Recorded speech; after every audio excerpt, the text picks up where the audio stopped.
네, 여러분 안녕하세요. 아주경제 논설현실 오피니언 페이지 생각의 힘 시간입니다. 오늘은 먼저 아주대학교 이왕희 교수께서 미국의 중간선거 이후 미국과 중국의 무역전쟁 어떻게 될까 다들 궁금하시죠? 오늘 또 현장에 강하신 우리 남궁진흥 영상사진 팀장님 나오셨습니다. 예, 안녕하십니까? 예, 팀장님, 당초 우려대로 미중 간이 상당히 치열하게 설전을 벌이고 있는데요. 막상 10월달 우리 한국의 무역 증가율을 보니까 거꾸로 우려와는 달리 15.8%가 올라갔어요. 네네. 중국의 수출도 증가했다라고 하더라고요. 그렇죠.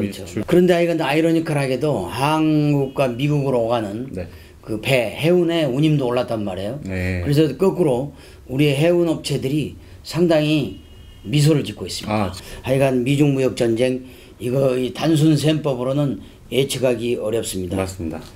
두 번째로는 역시 보복 관세 악순환이 특히 이달 말에 부에노스아이레스에서 아르헨티나죠. G20 정상회담 기간 중에 시진핑 국가주석과 트럼프 대통령이 정상회담을 갖기로 합의했습니다. 예, 맞습니다. 다들 많은 기대감을 갖고 있는 것도 사실이고요. 그리고 실제로 이번 중간선거에서 트럼프 대통령이 어떻게 보면은 지금까지 정책에 대해서 국민들의 어떤 지지를 좀 받았다고 지금 평가받고 있기 때문에 예, 맞습니다.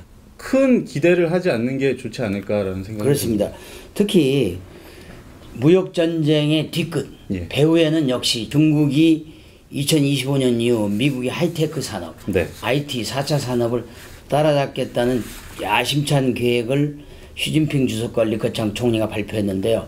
무역전쟁에 어떤 막이 내리는 게 아니고 본격적으로 힘겨루기가 시작된다고 했습니다.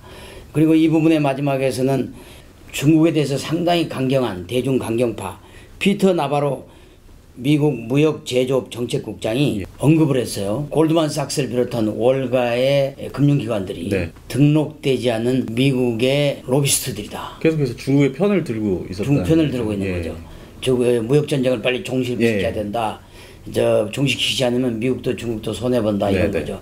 그렇지만 이날 피터 나바로 국장은 결국은 월가의 배후에는 문우신 재무장관을 겨냥한 게 아니냐라고 분석이 나오고 있죠. 그죠? 네, 맞습니다. 결국 이제 미국과 중국의 무역전쟁 중국 제조 2025년 이 계획이 폐기되지 않는 한 계속될 것 같습니다. 예, 그럴 것 같습니다. 두 번째로 CEO 칼럼입니다. 최민성 델코 코리아 대표는 좀 일반인들이 좀 이렇게 쉽게 접하지 못하는 프롭테크라는 독특한 용어를 가지고 칼럼을 쓰였습니다.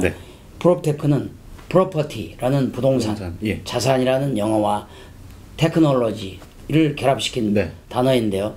그동안 전 세계적으로 가장 낙후됐던 부동산 산업에 테크놀로지가 결합돼서 선진화를 시키자. 예, 맞습니다. 부동산은 특성상 현장에 직접 가보는 것이 굉장히 중요하거든요. 그렇죠. 맞벌이 부부 같은 경우 평일날 다 일터에 나가는데 어떻게 현장을 가보겠습니까? 또 주말에도 요즘 젊은이들 다양한 활동으로 바쁘죠.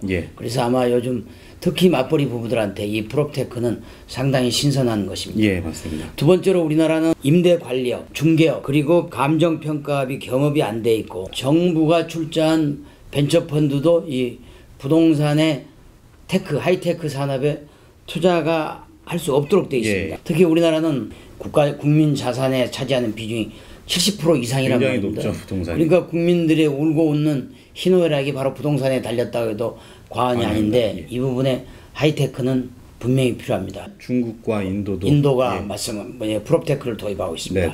앞으로 우리 부동산 업계 이 낙후된 시스템을 벗어나 프롭테크의 도입으로 선진화의 길을 가야 되겠습니다. 우리 남궁진흥 팀장님 역시 오늘 또 현장 소식을 전해줘서 대단히 감사합니다. 감사합니다. 수고하셨습니다. 네, 여러분 대단히 감사합니다. 감사합니다.